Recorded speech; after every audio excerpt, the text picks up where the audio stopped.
Então a proposta é justamente essa, é a gente compreender um pouquinho da primeira, da segunda, da terceira revelação e compreender que as três nada mais são do que um único projeto coordenado pelo Espírito Superior, pelo governador planetário, por Jesus. E hoje mesmo, conversando com a Maria, eu comentei com ele, eu falei, se por vezes nós encontramos dificuldade na compreensão do texto, não está por parte de quem o escreveu, mas ainda pela nossa dificuldade de compreensão. E Kardec, na introdução do Evangelho segundo o Espiritismo, ele nos diz muitos pontos dos Evangelhos, da Bíblia e dos autores religiosos, em geral, só são incompreensíveis e até mesmo parecendo irracionais, por falta da chave que permita que se compreenda o seu verdadeiro sentido. Essa chave está completa no Espiritismo, como já puderam reconhecer os que têm estudado seriamente, e como mais tarde ainda todos melhor compreenderão. Então esse trecho, o qual Kardec introduz no Evangelho segundo o Espiritismo, na introdução do Evangelho segundo o Espiritismo, ele está na Revista Espírita, em 1861, onde ele coloca o ensaio à psicologia dos hebreus antigos. E ele nos diz, como referência, o livro de Henry Streeck, O Espiritismo da Bíblia, e nos deixa claro de que no futuro esse trabalho seria feito, como vem sendo feito, ou melhor, foi feito por seu Honório Onofre Abreu, por Haroldo Dutra Dias, aqui pertinho de nós. E é a tentativa humilde da minha cooperação nesse trabalho. Nós começamos então essa jornada, a história de Davi e Golias, pela cidade Belém, Beit Lehem, casa do pão em hebraico. Muito sugestivo, pois todos nós, quando tivéssemos fome em nossos espíritos, buscaremos o pão do Evangelho para saciar essa fome. Muito próximo do Kinneret, do lago de Genezaré, o mar da Galileia, um mar de águas doces, que não por acaso a água doce é a única que pode saciar a sede do Espírito. E lá, a Belém, nós recorreríamos à cidade onde nasceu Jesus, mas antes dele, o filho de Davi, como foi dito pelo cego Bartimeu na passagem do cego de Jericó, Yeshua ben Davi, Jesus, filho de Davi, me ouça. E nós encontramos 59 referências diretas a Davi no Novo Testamento. Dessa forma, Belém, Beit Lehem, que o próprio salmista Davi iria nos deixar, talvez escrito no Salmo 63, que foi explicado por mim, que eu peço licença, sempre para ler primeiro, ou entoar primeiro em hebraico, porque muitos de nós vivemos na primeira revelação, nos equivocamos na primeira revelação, vivemos na segunda revelação. Muitos de nós nos equivocamos na segunda revelação, e agora somos todos chamados na terceira revelação, como trabalhadores da última hora. E assim então entoava o rei Davi: Tzemach lecho nafshi, Ekama lecho oidoso ori, Bieires Tzio ve'ayef bli ima. O meu corpo tem fome. O meu corpo tem sede de ti. E eu, que ando em uma terra desolada e sem água, anseio por ti. Para entendermos a história do rei Davi, que começa na cidade de Belém, retornamos a 40 anos antes, aproximadamente, do início do seu reinado, quando conta-nos no livro de Samuel, primeiro livro de Samuel, o profeta, que o povo de Israel encontrava-se completamente afastado do cumprimento das leis divinas. E por encontrar-se afastado, quando perguntavam a um judeu quem é o seu rei, respondiam: ele vive nas alturas, habita nos céus. O nosso líder é Samuel. E o povo judeu, completamente afastado, desejava então, como todos os outros povos do mundo, um rei de carne e osso. E assim, o profeta Samuel é instruído pela linguagem simbólica por Deus, ou à luz da doutrina espírita, através dos espíritos superiores, pela sua mediunidade. Foi dada a ele a missão de eleger um novo rei, um rei de carne e osso. Saul, seria então indicado como rei de Israel. Saul, que era um homem forte, um guerreiro, alto, possuía olhos negros, e aos olhos dos homens, ele passava talvez como o melhor candidato. Ele foi eleito o rei de Israel, e não demoraria muito para que se tornasse um tirano, e por diversas vezes ele se incumbisse pelo seu próprio livre-arbítrio das transgressões mais severas às leis divinas. Deus, em um ato de misericórdia, iria decretar que aquela prova, aquela missão seria cessada, pois ele não tinha mais condições. Os débitos assumidos e acumulados por ele se tornavam grandiosos demais. Dessa forma, o profeta Samuel, mais uma vez, é incumbido pelos espíritos superiores de eleger um novo rei para Israel. E fazemos uma pausa para entendermos a profundidade, pois assim muitos de nós agimos em nossas vidas. Nós, quando obtemos a consciência ou a ciência de que Deus é inteligência suprema, de que Deus, segundo nos diz Allan Kardec na obra A Gênese, permeia através do fluido cósmico universal a todos nós, ou a toda a sua criação, através da providência divina.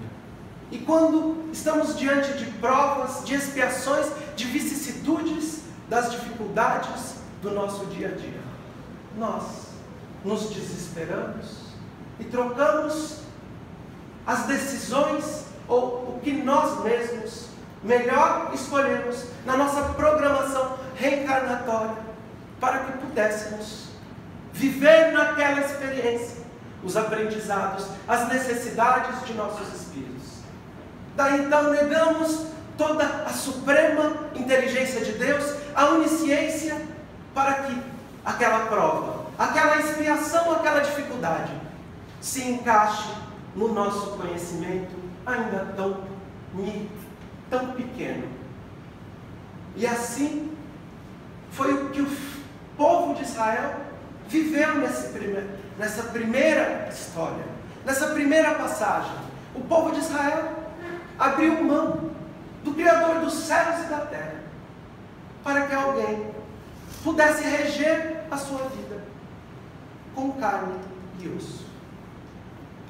Eu me lembro quando eu era criança, sem absoluta nenhuma conotação política, que nós elegemos no Brasil um presidente que foi eleito, muito me impressionou, no início dos anos 90, porque ele andava de jet ski, sem nenhum tipo de julgamento a ele, ou nenhuma conotação política.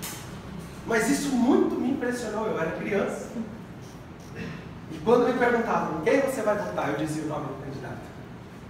E nós assim o elegemos, pelas suas características exteriores. Platão nos diz, na obra A República, que ele seria capaz de transformar qualquer cidade-estado, o modelo do qual ele propõe, através de eleger um homem intelectualmente capacitado, mas igualmente, moralmente capacitado. E nós, mesmo espíritas, estamos tão acostumados a externar nossas conclusões pelo que aquilo que demonstram as aparências. Vivemos uma história de quase 3.000 anos atrás, até hoje, em nossos dias.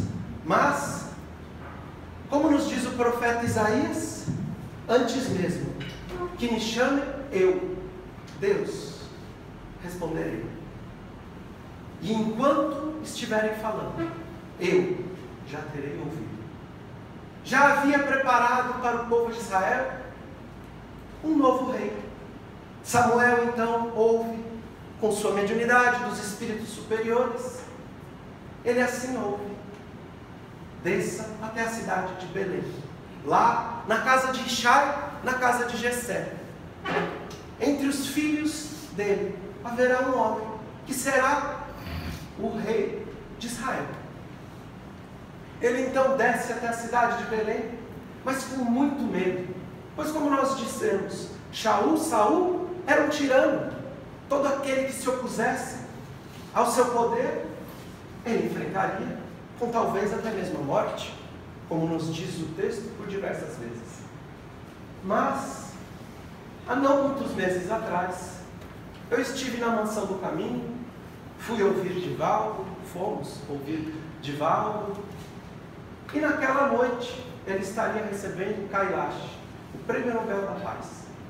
E ele então cedeu a sua palestra, a sua palavra, para Kailash. Nós, emocionados, mas ainda dentro da minha grande ignorância, do meu pequeno conhecimento, não conhecia a sua história.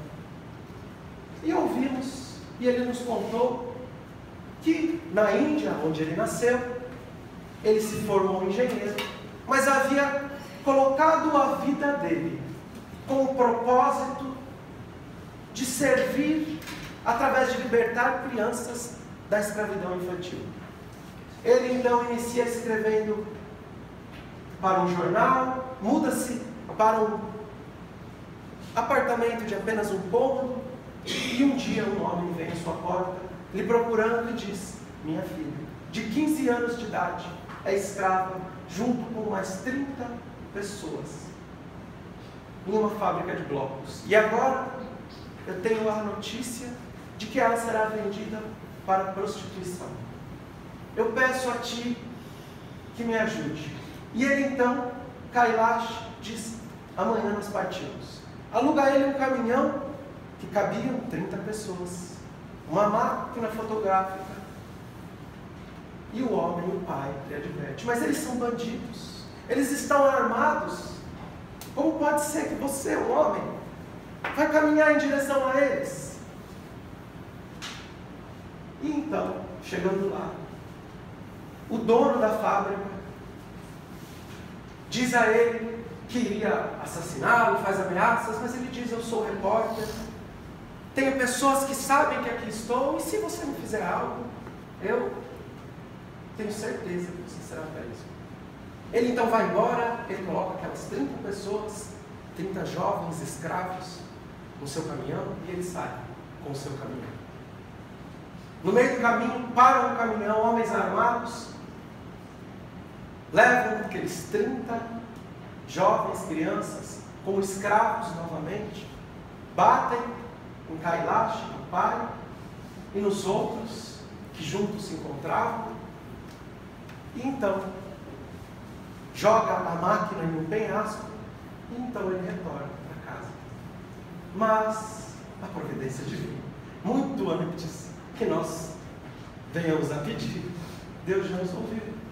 Havia reservado no seu bolso alguns filmes fotográficos. Ele então publica uma matéria pela primeira vez na história moderna da humanidade, um homem, através de uma ação civil, liberta 30 jovens. Mas isso se tornaria um movimento que, através de suas mãos, libertaria ele 80 mil crianças da escravidão. Mediante ao desafio, assim como Saul, ele teve medo. E ele pensou nas consequências que aquilo poderia lhe causar. Mas o dever da consciência, quando firme, nos dá forças e condições para que nós venhamos a encontrar o maior de todos os desafios de nossas vidas. E assim, podemos ver a história de Mahatma Gandhi, que não através de luta, pois Kailash não foi a luta, Davi talvez não irá à luta, mas Mahatma Gandhi, através do seu pacifismo, libertou a Índia como um pequeno homem, caminhando com o dever de sua consciência a lhe cobrar, com o pacifismo, mas na certeza de que cumpria o dever. E assim segue Saul. Chegando na casa de Ishai e de Jessé, ele olha para seus filhos e 3 dos filhos mais velhos. Eles eram guerreiros que lutavam contra os filisteus. E o texto nos diz claramente: o profeta Samuel também estava enamorado pelas aparências exteriores. E assim, ele logo imagina que seria um daqueles 3. Mas através de sua mediunidade, ele compreende que não. Ele diz a Ishai: esses são todos os seus filhos? Ele diz: não, eu tenho um filho que se encontra agora lá longe, nos pastos, pastoreando ovelhas, Davi, o mais novo deles. E ele fala: pois eu nem me sento enquanto esse homem não adentrar nessa casa. Quando Davi entra, ele unge sua cabeça. Ungir em hebraico, Mashiach, Messias, vem da palavra ungir, ou ungido. Então, ele unge e diz em seus ouvidos: você será o novo rei de Israel.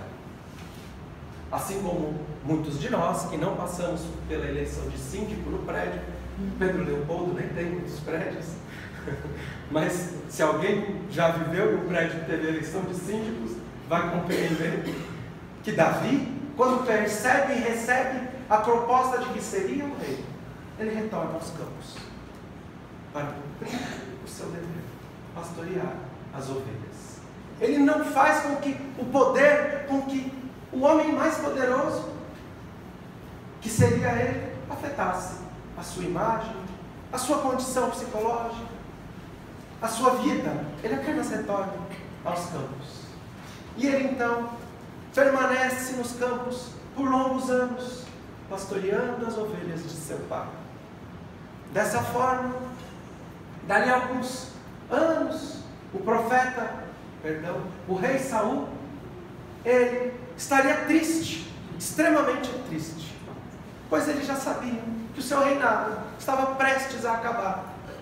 O rei Davi, ou melhor, o jovem Davi ainda, ele ouve que o rei estava triste.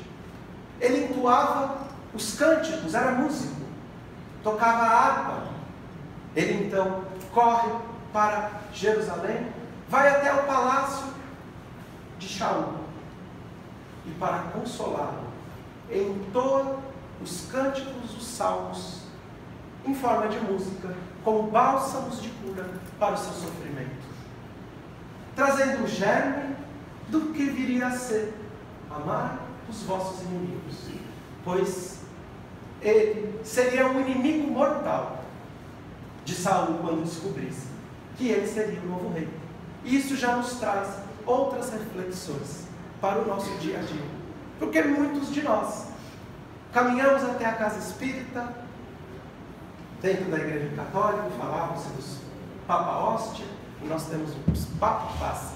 Estou com o número aqui, Passe. Os Papa Passe. Nós entramos na casa espírita, ouvimos as palestras, recebemos o passe, tomamos a água fluidificada, e alguns de nós, como eu, por exemplo, 6 a 7 vezes por semana. Mas a transformação íntima que é a verdadeira cura para os nossos espíritos. Quando o passe, sim, é importante. A água fluidificada, sim, é importante. O estudo é parte da cura.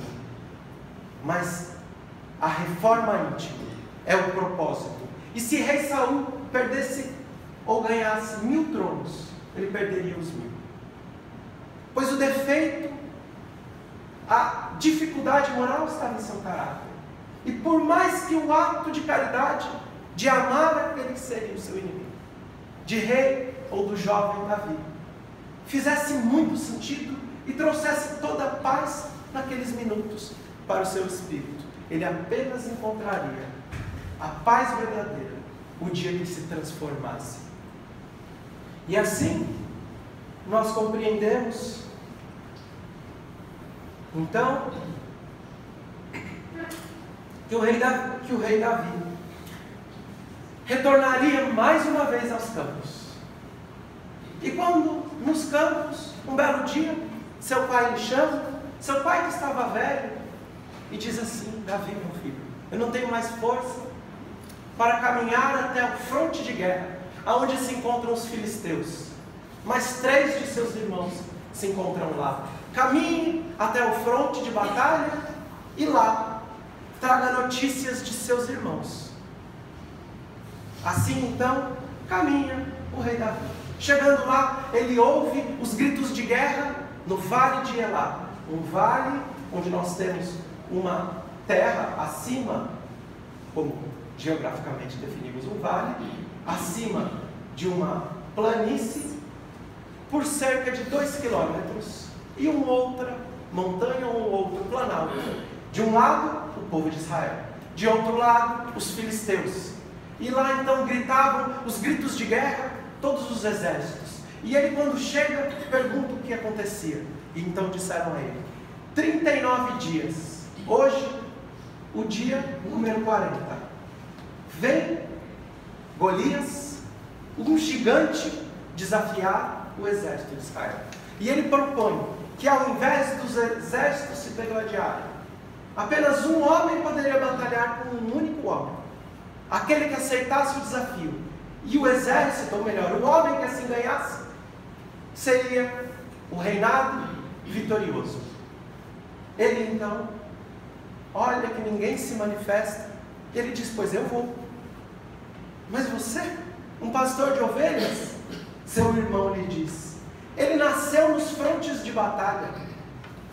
Você nunca, nem a uma guerra foi. E ele diz: mas eu enfrento ursos, eu enfrento leões para defender as minhas ovelhas. E assim, todos começam a lhe dizer: mas você, até que o rei Saul, que tinha medo, por isso não caminhava em direção, diz: então vá. Mas qual é a sua certeza?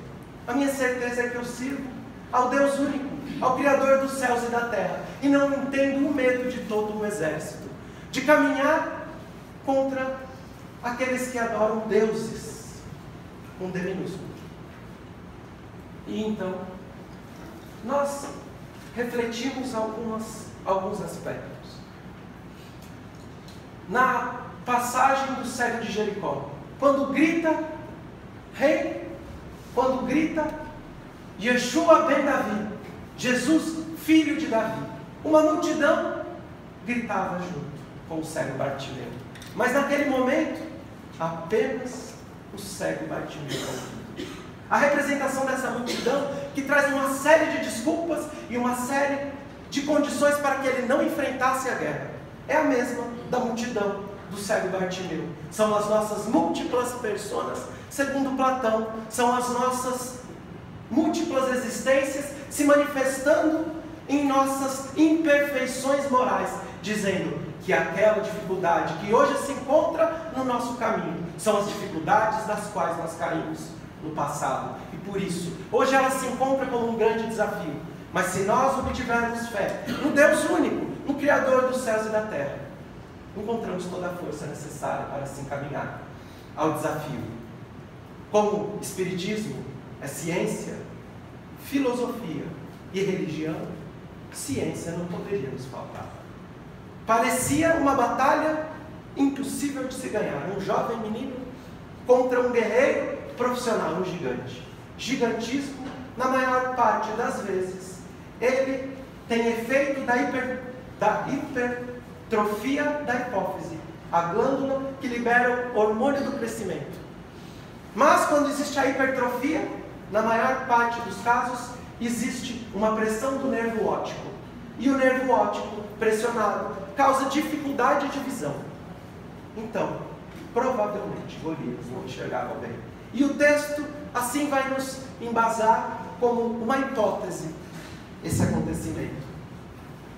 Golias, que conta-nos o texto que estava vestido com uma espada, com um capacete, com um escudo, com armaduras no corpo, nos braços, no calcanhar, em todos os lugares. Ele iria enfrentar um jovem. Vem então o rei Saul e tira sua armadura, um homem alto, coloca no pequeno Davi. Davi não conseguia se mexer.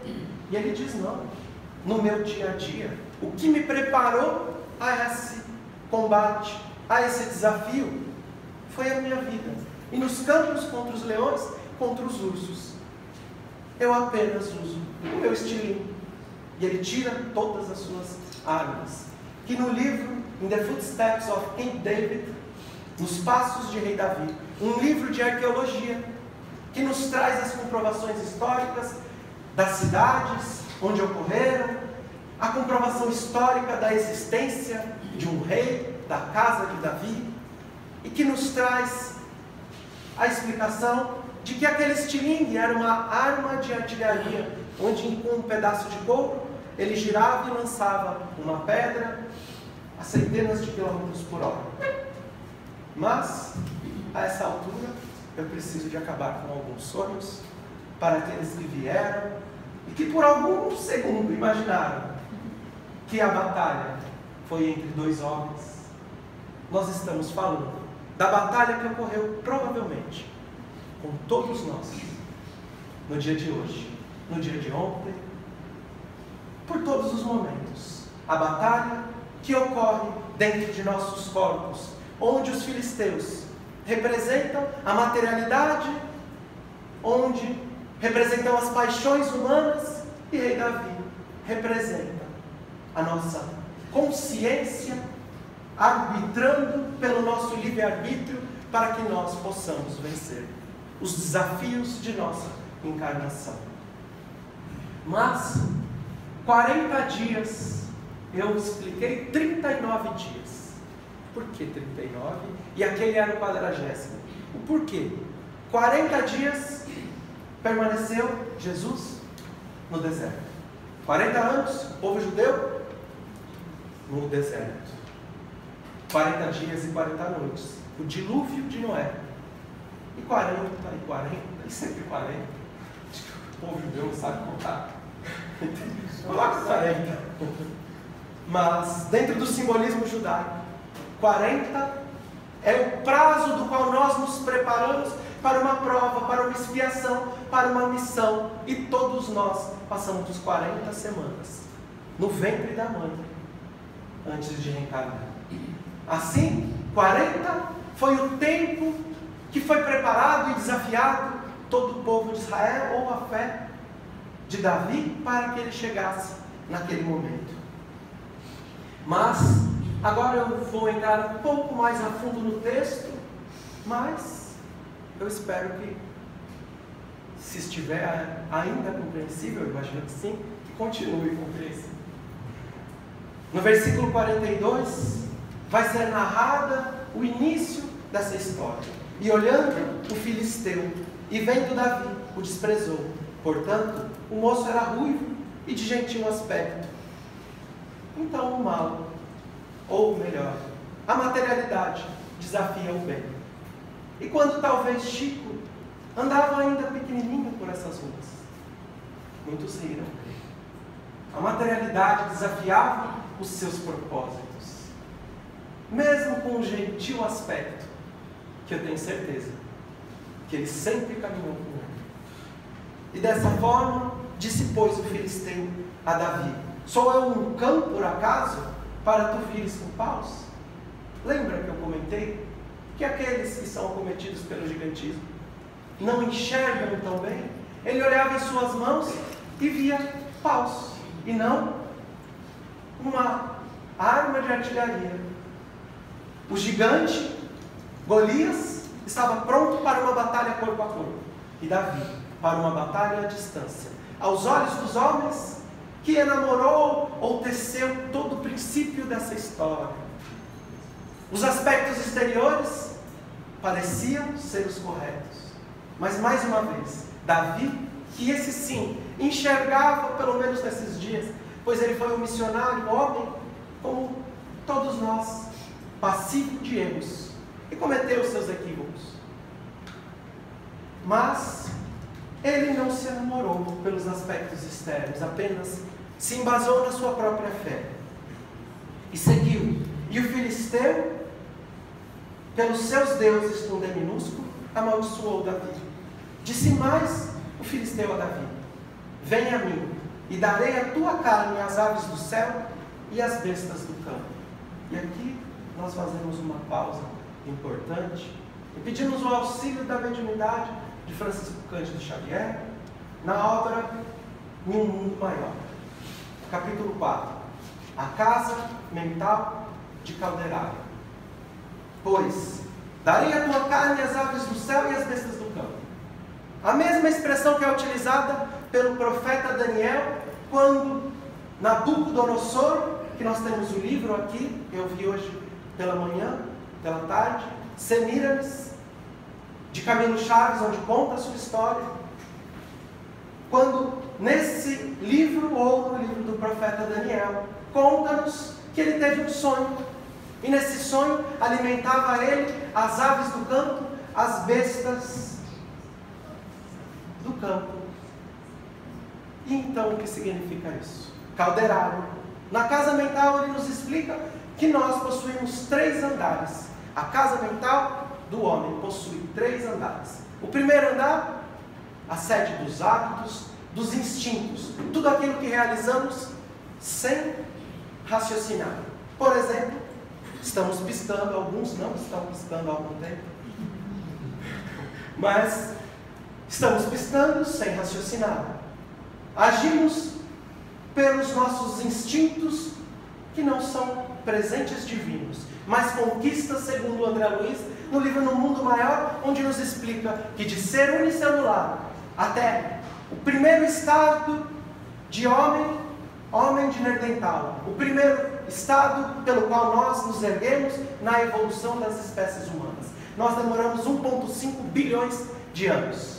Daí então, mais 100 mil anos para nós caminharmos aos próximos 40, para depois alcançarmos aproximadamente 11 mil anos atrás o primeiro modelo de civilização do qual nós conhecemos nos dias de hoje. Nós possuímos uma grande batalha contra um grande gigante, 1,5 bilhões de anos alimentando o aprendizado dos instintos e dos automatismos em nosso psiquismo, que se manifesta organicamente através do desenvolvimento, o primeiro andar da casa mental, do cérebro reptiliano, que nós adquirimos quando assim se dá o desenvolvimento neurológico dos répteis.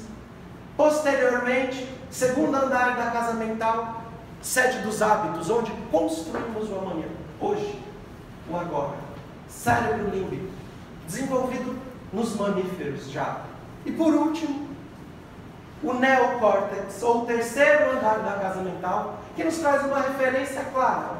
Terceiro andar do qual só possuímos nós, Homo sapiens sapiens, onde, através de eletroestímulos cerebrais, nós compreendemos que a caridade, a música, o perdão, se manifesta através de estímulos cerebrais no neocórtex. Por isso Jesus nos disse a frase que era incompreensível: todo aquele que se encontra no telhado, não desça ao solo. Aquele que edifica uma cidade nas alturas não pode jamais esconder. Pois assim, quando iluminamos o nosso neocórtex, o terceiro andar da casa mental, que não é onde está o desenvolvimento das aves, das bestas do campo. Quando então Golias diz: jogarei a sua carne, eu no desafio íntimo, no desafio interno que vivemos nós. Ele disse: o seu corpo será dedicado à matéria. Os seus eletroestímulos cerebrais serão todos em função dos instintos. E eu sim sou um gigante que te atormenta, não há 40 dias, mas há 1,5 bilhões de anos. E então, assim, segue o texto. E Davi lhe responde, para quem acredita que o Velho Testamento tem muita agressividade. Davi diz: tu vens a mim com a espada, com a lança e o escudo, e eu venho a ti, em nome do Senhor dos Exércitos, o Deus dos Exércitos, a quem tens afrontado. Davi diz: você vem a mim com espada, eu venho a ti com o pacifismo. Mas alguns vão me dizer: mas você acabou de dizer Senhor dos Exércitos, Deus dos Exércitos. Mas qual é a referência de Deus dos Exércitos para nós que não estudamos o Velho Testamento? Ou pouco estudamos o Velho Testamento e tiramos os nossos julgamentos precipitados das palavras pelas quais nem nos importamos pelo motivo do qual está ali escrita. Se encontra no trecho em hebraico: Yom HaShishi, Vayehulu HaShamayim ve'haaretz ve'hol tzevan, Vayechal Elohim me'yom HaShivim melachto asher asah. Sétimo dia. Terminou Deus a obra dos céus, universo e a terra, nosso mundo. E assim, todo o seu exército. O exército da criação. Não o exército, não haviam na terra exércitos em guerra. Não haviam ainda homens na terra. Mas o exército da criação. Daí então, nós compreendemos, Senhor, Deus dos exércitos. E continua o texto. Hoje mesmo, o Senhor Deus te entregará na minha mão. Ferir-te-ei e tirarei a cabeça. O seu corpo darei aos arraiados. E este sim será servido às aves do céu, às feras da terra. Mas Alfa, você acabou de falar que não tinha agressividade. Mas eu vou tirar. Está escrito no texto que você vai tirar a cabeça. E Davi dizendo: mas continua ele. E saberá toda essa congregação que o Senhor salva, não com a espada, nem com a lança. Porque do Senhor é a guerra, e Ele vos entregará na nossa mão. Mais uma vez, ele enfatiza que não é a guerra que se faz com as mãos, é a guerra que vivemos no nosso íntimo. E assim vem nos narrar o texto, que dessa forma, iria Davi com uma única pedra acertar o gigante Golias, cortar a sua cabeça.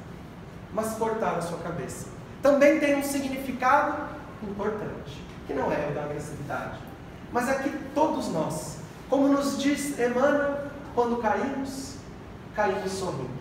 Somos apaixonados pelas nossas imperfeições. Às vezes, com nossas imperfeições íntimas, no dia da mediúnica, ou um dia antes, nos amedrontamos. Vai que algum obsessor, algum irmão necessitando de auxílio se manifeste e diga a todos essa imperfeição que eu tão bem exponho. Então eu não entrarei hoje em contato com a minha imperfeição. Guarda ela ali, mas não tira a cabeça. Não corte o mal pela raiz. Porque nós somos apaixonados por ela. Terminou a mediúnica e eu volto. Eu estou falando de mim, não estou falando de vocês. Mas, apaixonados, nós não queremos cessar os nossos vícios. Nós lutamos contra eles. E muitas vezes, nesses milênios, até vencemos. Mas não sem o aniquilamento completo. Que sim, virá a todos nós. Pois como disse Jesus, nenhuma árvore que meu Pai, nenhuma árvore que não foi plantada por meu Pai, será arrancada. E assim, nos traz essa história, onde é um desafio de luta íntima e interna. Desafio vivido por todos nós.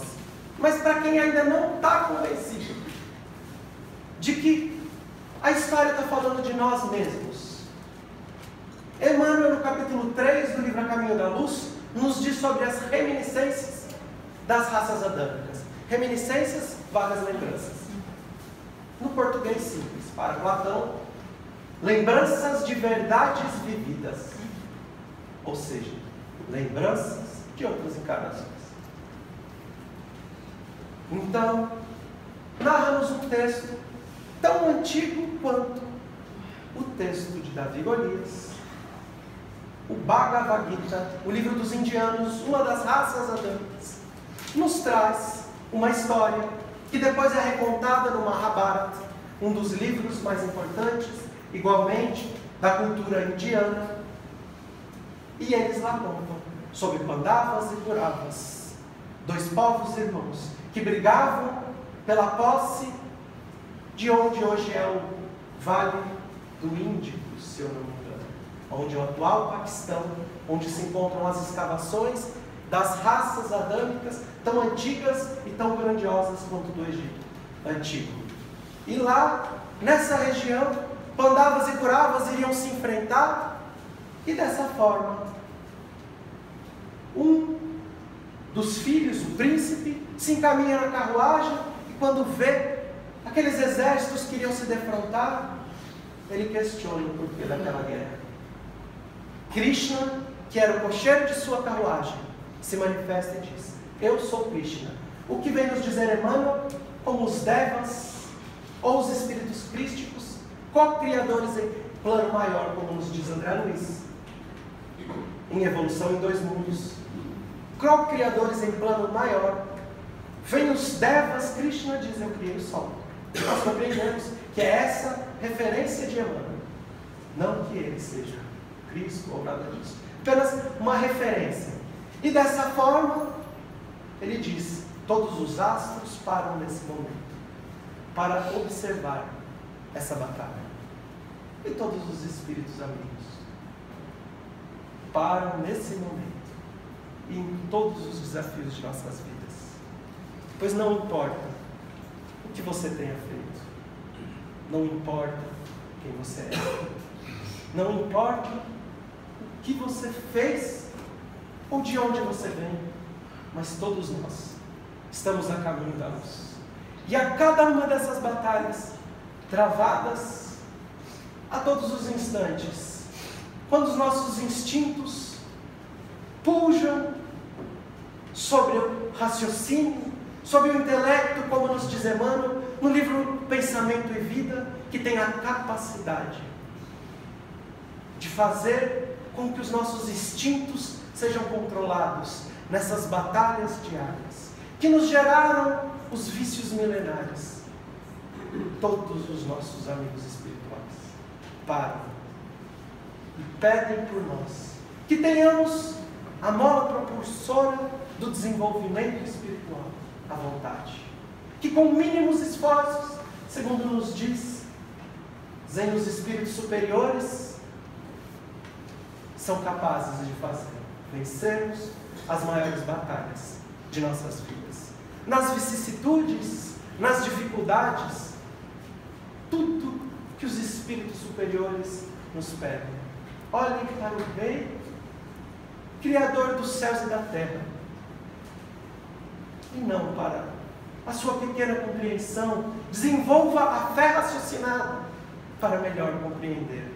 Ou como nos disse Paulo de Tarso, evoluir é tirar as escamas dos olhos para enxergar a Deus, para que possamos assim enxergar a Deus nas nossas maiores, nas nossas menores dificuldades, mas também em cada um dos nossos próximos. Pois servindo ao próximo, servimos ao próprio Deus. Muita paz a todos, uma boa noite.